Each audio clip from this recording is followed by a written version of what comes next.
Sara Gutierrez. I'm a technical advisor at Madrid City Council Innovation Department, and I'm coordinating Sandbox Madrid, which is both a challenge and an honor, I would say.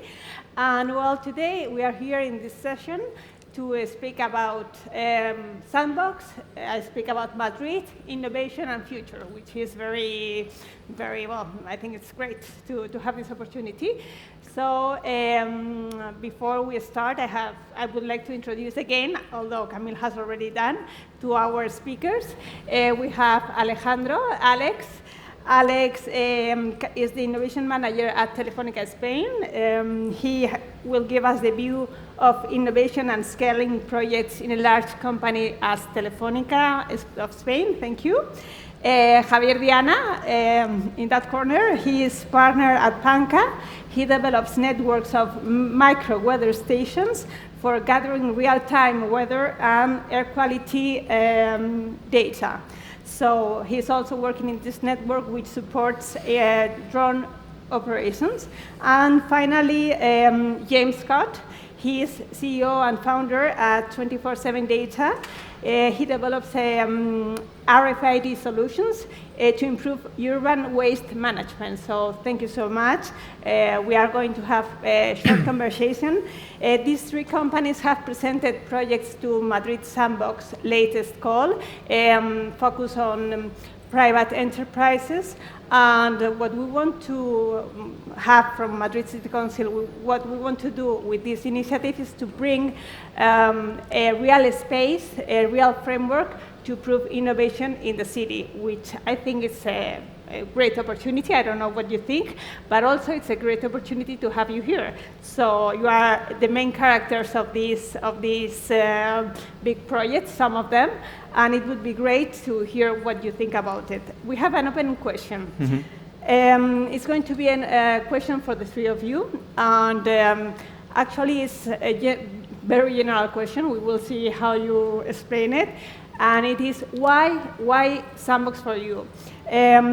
What is the key value, or let's say the big opportunities that Sandbox Madrid is offering you to validate any challenge that you can deal with your project? Let's say operational, business model challenge, technical challenge, or maybe it's a regulatory challenge. So maybe James, could you start with this question? What do you think? Yeah, absolutely. It'd have been handier if my phone hadn't rung halfway through it, so apologies for that. And thanks for the opportunity. No, I mean, I think the opportunity that the Sandbox problem or project gives to us is access to real-world data.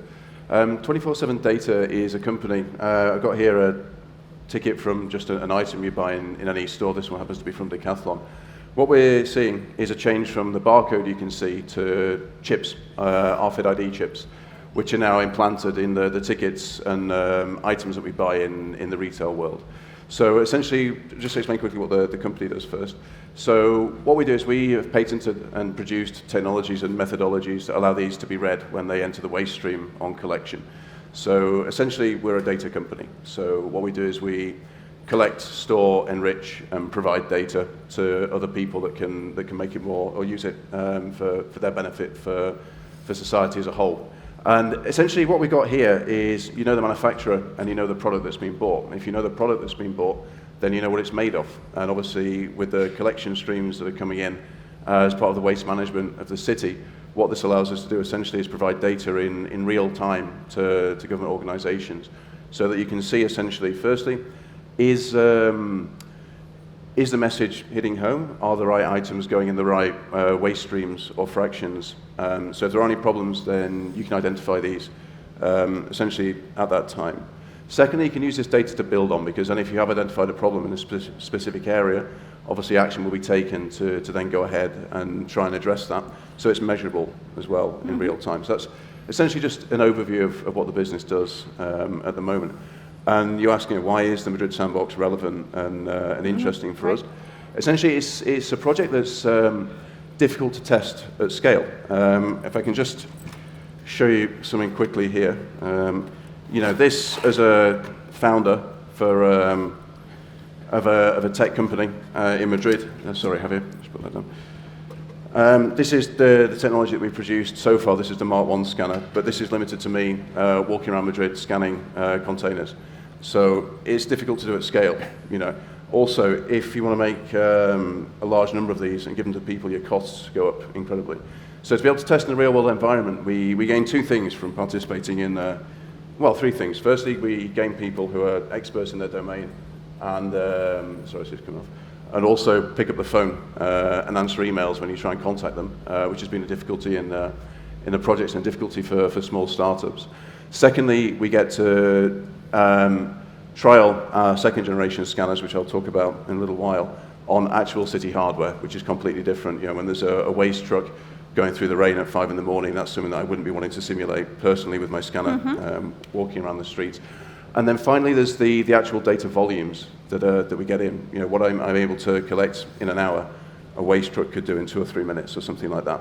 So that actually gets us to have a first really productive look at the data that we're collecting and are looking to provide in the future. That's right. Thank you so much. And how about you, Javier? What do you think about Sandbox? Why it's important for you? So I would like to start. Thank you for the opportunity to be here today. So thank you to Madrid and thank you to the City Council for having this opportunity, because at the end, Sandbox is bringing us a lot of opportunities. CityMed, powered by Banca, is SaaS, is an IT company focused on aviation. We have been, the objective, basically, the main goal is to develop software for aviation, but we have also the social mindset in mind, and we would like to provide all the services done from aviation.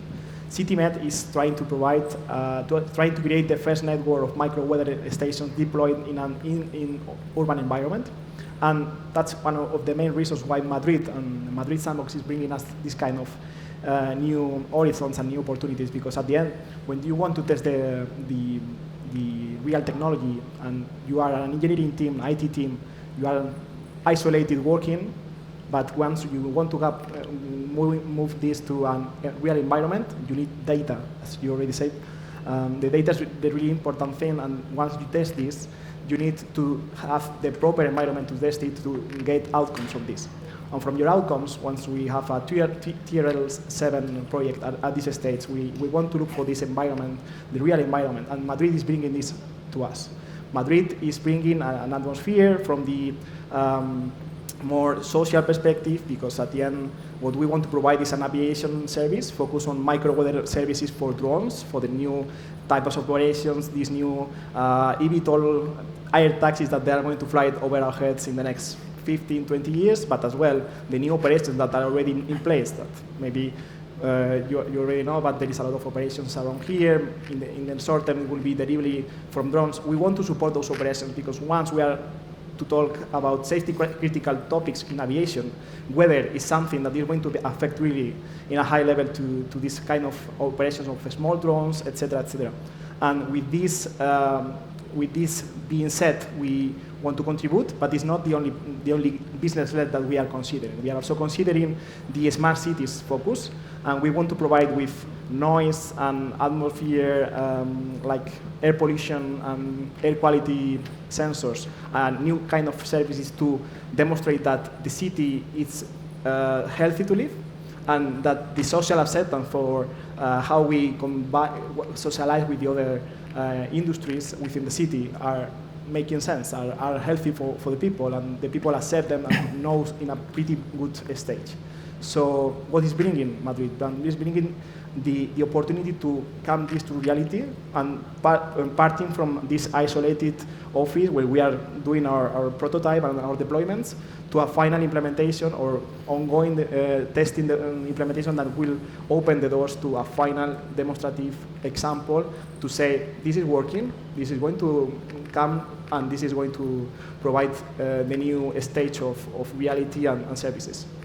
Because in your case, when we talked about your project, you told us that you already have talked with some department in Madrid City Council in dealing with red lights in the city, in the street, and these are located at 5 meters high, and you also needed a higher place for your stations,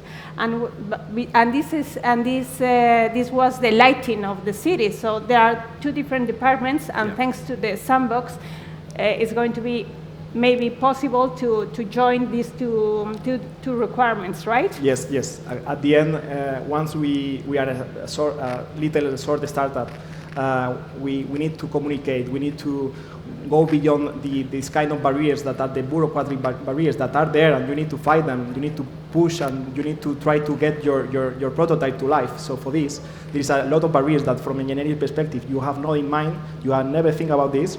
And thanks to this kind of tools that Madrid and Madrid Sandbox is bringing to us, we have the opportunity to push the door back and to say, yes, okay, let's try to bring this. Well, yes, for sure, Sandbox is going to help, because it's going to be just one door to ask for innovation, let's say, and we want to facilitate this opportunity to the promoters. That's great. So finally, Alex, what do you think? Why Sandbox Madrid for you, for Telefónica, a big company? Good morning, everyone. First of all, it's really a pleasure to be here with you today, and I'd like to say thanks to South Summit for inviting us here today, also to Madrid City Hall and to the Sandbox Initiative, and of course for the public for listening to us today. Answering to your question, Sarah, with a main headline, I would say that Sandbox is providing companies the opportunity to really test in 100% real environments. For us, that's a differential and key value. But in order to develop my answer a little bit more, I'd say Sandbox is providing us 5 key ingredients. Ingredient number 1 is the one I've already said, the capability to test in 100% real environments. Imagine, it is not the same testing in a closed laboratory or using a digital twin to emulate the testing than going directly to the final place, to the real place, to develop, test and extract real solutions. Ingredient number 2 for me would be having the public administration endorsement. When you have this public administration endorsement, all the initiative has a different value. The power is totally different, and we achieve real and definite things. Ingredient number 3 for me is regulatory flexibility. When we think about testing in a real environment, flying a drone beyond visual line of sight, of course we need that regulatory flexibility in order to make these things real, not only theoretical, that we are making it real. Number 4 for me, the ingredient number 4 is providing to the ecosystem cutting-edge technology. Madrid has already cutting-edge technology, the latest technology, but we from Telefónica, we are going to be providing the latest 5G advanced solution with prioritization capabilities in order to remotely fly a drone, for example. And also we are going to be providing edge computing capabilities to provide low latency. This is immediate responses to the ecosystem, and also a sovereignty flavor. So cutting-edge technology is really also important. And number 5, that is last but not least, is providing use cases that have real impact on the ecosystem. And we, of course, are providing real use cases to the Sandbox initiative. So we have 5 ingredients. When we mix these 5 ingredients, I would say that we achieve 2 main outcomes. Outcome number 1 is that with this initiative, we directly or indirectly benefit citizenship quality of life. For example, think about flying a drone in an automatized way in order to detect or prevent any kind of risk in a specific area. That increases safety and also increases sustainability, because we are talking about automatization, electrical drones, and so on. So direct impact for the citizenship is key for me as a result. And also the second result would be the transformation from POCs to real products and services that could be used daily in our daily lives for the citizenship also. So, thank you very much. Well, let's move on the discussion, and now we are going to talk about scalability, something that is important, I guess. And this question is going to be for James. Imagine you have proven your solution in Sandbox Madrid, and let's go one step ahead. how do you design your solution to be scalable in the future? So imagine you have to deploy it in the whole city. How do you design it from the beginning? Yeah, that's an interesting question. Essentially, 24/7 Data is a company that's moving from me as an inventor into a small seed startup. So it comes with sort of advantages and disadvantages. I mean, the main advantage really is that I've been a resident in Madrid for 20 years, working in the tech industry here for 20 years. Telefonica as well, actually, we've been in the same building.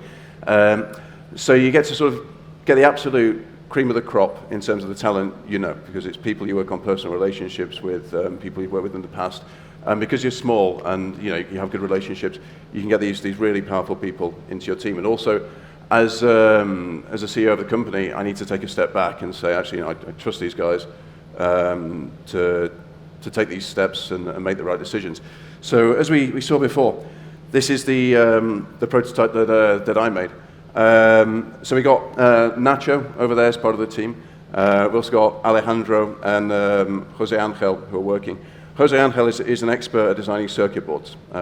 So Alex brought him into the team, and he's just been absolutely amazing, doing all sorts of things that it would have taken me years. He's like AI, but he's actually a physical person as well. Mm-hmm. So essentially what we've done is we're already thinking that step ahead. So the hardware that we propose to install with the Sandbox team is already industrial grade. So Jose's come along, he's taken this design, he's converted these antennas into weatherproof puck antennas.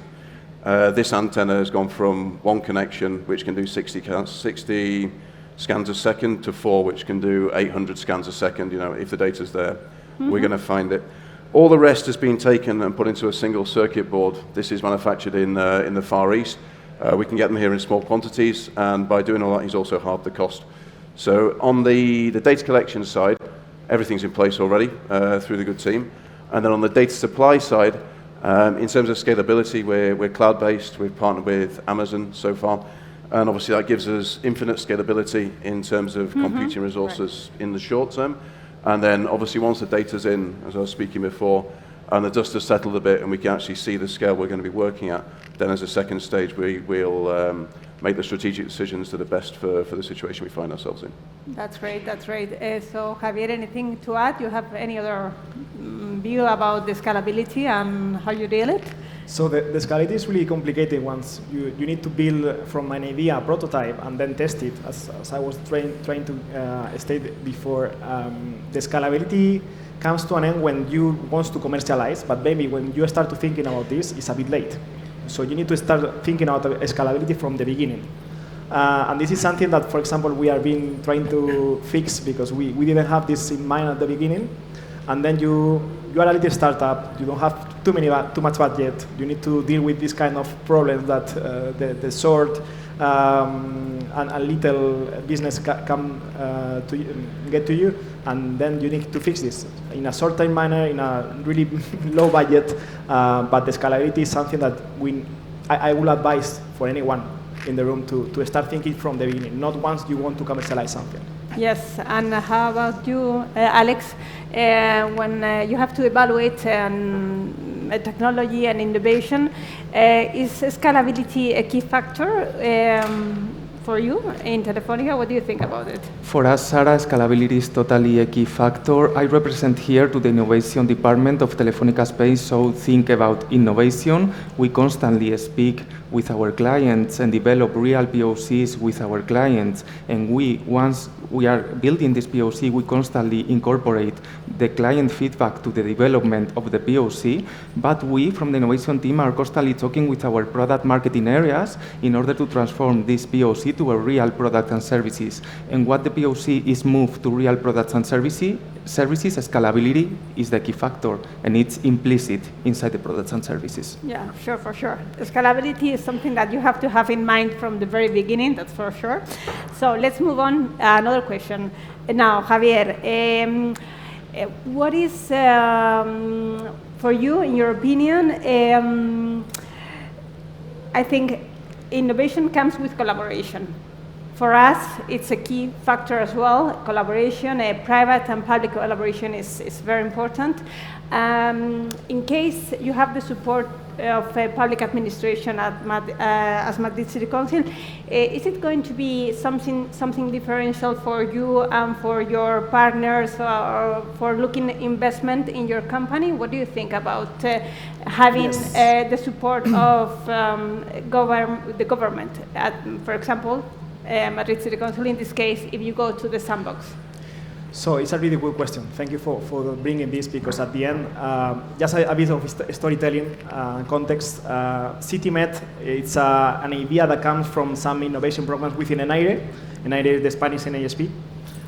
So we are focused on aviation. We have some services focusing on drones and the new interoperability of those services in between the traditional ATM and large aircraft with these new small drones, etc., and how this is going to be a really high density of traffic of those little drones flying over there, and you need to try to them to be safe, etc., etc. And we have been working on this environment since 2023, and to be honest, the last 6 months were the most intense ones. We entered to the acceleration within ENAIRE Open Innovation, and we have been running the acceleration within this from little theoretical ideas to a really prototype that is going to be tested in the next months, thanks to the sandbox. And at the end, what is bringing the sandbox and these institutional doors that are completely broke and closed for this kind of new innovation, that okay, you need to demonstrate that this is going to give something and make some benefit to the city. And this collaboration that we are start doing, I think, is trying to bring us something that in the last 6 months we didn't have. Because, you know, ENAIRE and us, we were focused on this IT aviation perspective, the theoretical technical engineering. But once you want to test this, and the idea is to test it, because if not, you cannot demonstrate that there is a benefit, the problems start to be there. So I think from the most functional perspective, what is trying to bring us is to make easy point of contacts and opening this and giving us the permits that we have been trying to look for them during the last 6 months and the last year, and we didn't reach any kind of outcome. We have been knocking the door around different cities, different contacts, any kind of industry, from the regulatory perspective, from the city, from the public perspective, and they given anything to us. Not because they don't trust us, because at the end, you need to set a basis, you need to set a framework of trust at the confidence. And thanks to this proposal of the sandbox, we saw there an opportunity to demonstrate that this can bring something to the aviation ecosystem, but as well to the city ecosystem. So the innovation ecosystem not focus on aviation, which is very big size, one of the most competitive industries around the world, but giving something else. So we want to bring this, and we think thanks to the sandbox and thanks to Madrid City Council, we will be able to get those permits in a more easy way, with more flexibility, with more traceability, and giving us also the support from the institutional perspective. Because if you have the support of someone that already trusts us and it has the size of Madrid and the Madrid institutional overview, we understand the funds will come in a more easy way. Yes, for sure. Trust and confidence is very important in developing innovation, is for sure. We are going to move very quickly to the last question because we are running short of time. And well, as you know, the cities are now competing for talent, for investment, for attracting companies. And I'm going to address this question to you, Alex, because I would like to have your point of view. In this case, having a project like an initiative like Sandbox Madrid, in what extent can make that for your company to be more easy to attract talent, to attract people who wants to grow in the city, to attract innovation. Sandbox is important for you in that case. Initiatives like Sandbox help companies to develop technology, as I told you, attract talent and scaling from Madrid to international markets. What do you think about it? Sarah here. My answer is Sandbox is totally important for us, and to what extent? In a really big extent, and let me explain. When we think about Sandbox, we think about a fast way to learn, testing and validate. We, of course, in Telefónica rely on partners, startups, and other companies to build an ecosystem and develop these POCs. So that's a factor that moves the ecosystem. Second one for me would be communicating. Public administration has a lot of power of communicating. Telefónica, in this case, has a lot of power for communicating. When communicating, I think about press releases and so on, both in English, in Spanish. So once you achieve your goal when making the POC, you can communicate it and having a big impact in Spain and outside Spain. And that really moves also the ecosystem and attracts new talent. And the third one for me, it's talking about Telefónica, in my case, Telefónica is not having present only in Spain. We have presence in the UK, in Germany, in Brazil. Once we finish our POCs and we move to products and services, we tell our achievements to the other companies, to the other Telefónica groups outside Spain. So that really moves the ecosystem outside Spain, thinking more than nationwide. So these three factors all together makes ecosystems, startups, investors, and another company to really move fast in a differential way. Yes, thank you. Yes, I agree with you. And well, we are almost going to finish, just 2 more minutes, and I would ask you for a short sentence to summarize, recap, or whatever you want to do after for the final of this session.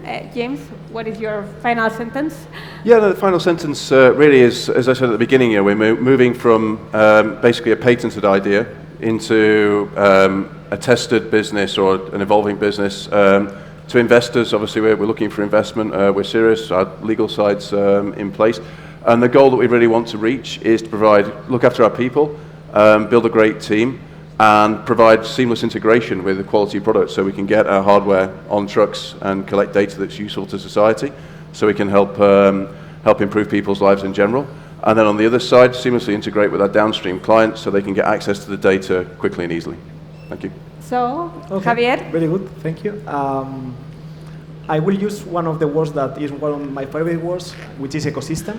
And I would like to finalize this participation in the panel saying that if we think about innovation, and in particular innovation in technology in an isolated way, we got nothing.